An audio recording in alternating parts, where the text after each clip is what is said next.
Good morning, fantasy fans. My name is Susan Stradiato, and I am coming to you with another book review from Minnesota, where it is cold and snowing outside, and I am sitting in my warm office with a warm cup of coffee and a warm sweatshirt. And I hope you are staying warm this morning too.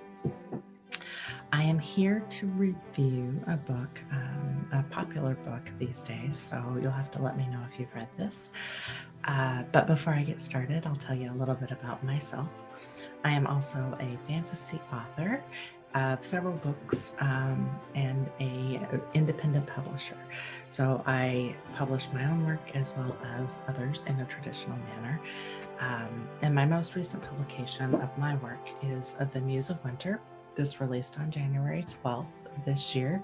It is a super short story. It's a fairy tale told in the Old Norse or Old English type verse, and it is something that is musical and lyrical, and it evokes a lot of emotion so far. I've had a lot of people tell me that they've come to tears in reading it. So if you enjoy that kind of thing, it's very prose and poetry focused, then definitely pick this up. It's a quick read. It's available on Amazon. It's available on all bookstores in paperback form. But you can only get the ebook on Amazon, and you can get it through Kindle Unlimited if you have a subscription to that. The tagline on this is, or the final line of the description is, "Come listen to the melody, hear how the seasons change." So winter is a great time to pick this one up. If you're more of a epic fantasy fan, which that's me most of the time, I do have a series coming out called The Serpentine Throne, and it takes place in this world here. So that's my new fun background. And the first book, I did the cover reveal yesterday. The title of it is Call of the Storm Sorcerer, and this is it. I'm so excited about these because they're so simple and fun.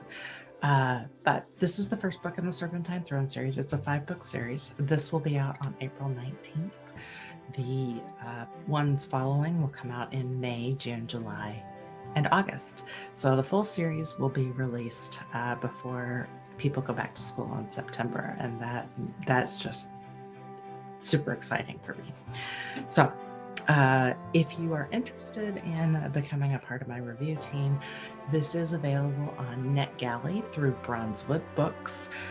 So you can head over there and search it up, Call of the Storm Sorcerer. Again, I'd love to have you on my review team. But the reason I am here this morning, the big reason, is to review this book, The Invisible Life of Addie Larue by V.E. Schwab.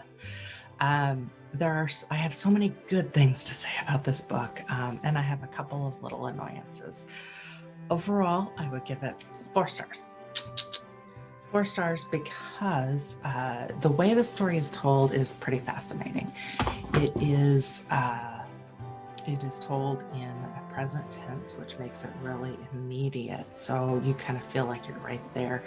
It's not a first-person present tense, which is what I see more often, but this one is a third-person present tense, but it makes it super immediate as far as the character experience goes. So I really love that, and that particular voice drew me in from page 1 on this one. However, the start of the story is a little bit slow and a little bit claustrophobic because it feels kind of backstory-ish once you get past the main triggering event that she alludes to in the book description, where she talks about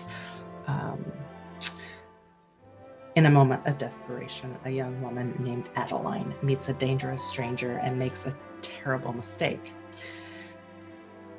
So she encounters a dark god and makes a deal with him, and that's her mistake.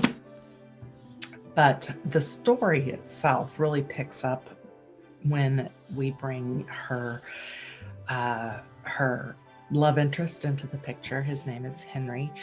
No, this is not a romance. It is more about inner relationships and feeling alone, and then feeling connected, and then potentially resolving things. So it's not a romance, but there is a romantic interest.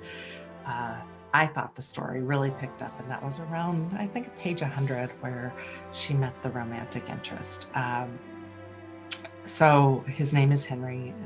He had a story to tell too, and I thought the bumping together of those two characters was really what brought this story to life for me. Uh, because they're both very damaged, and when they come together, it heals and it hurts, and it heals and it hurts, and it's that is what really drove the story for me. Um, the other complaint that I had on this is that it spans 300 years of history. And that in and of itself is fantastic. I liked the concept, and that drew me in because I thought it would be a historical fantasy. She touches on the French Revolution, but she doesn't touch on many other historical events in the time between the late 1700s or the 1700s and the 2000s, where the story comes to fruition. So I really would have liked to see more history woven in, especially when you get a person who potentially has lived through all of that. It would have been nice to see where she learned different things throughout that history. So that would be my second complaint. And then I'll finish up with how it ended, because that one took me for a loop. I was honestly surprised with the twists at the end, which made it that brought it back up to a 4-star, because I was kind of between a 3 and a 4-star until I got to the end, and then that pushed it over the edge. So I didn't predict it, and I'm a book ending predictor. So that says a lot about the way that it concluded. If you're a fan of epic fantasy and modern fantasy, I totally recommend reading this, because it kind of combines the two. So it's a traditionally published book, published by Tor, which is the number one fantasy, right? Big publishing house. I don't read a lot of traditionally published books, but I try to squeeze one in now and then. Most of my reviews are going to be on independently published books. But if you enjoyed this review, come back, subscribe to my channel, and listen to some more. If you have read this book, drop me some comments below. Let me know. Do you agree, disagree? What did you think about Addie? What did you think about Henry? How did you enjoy this book?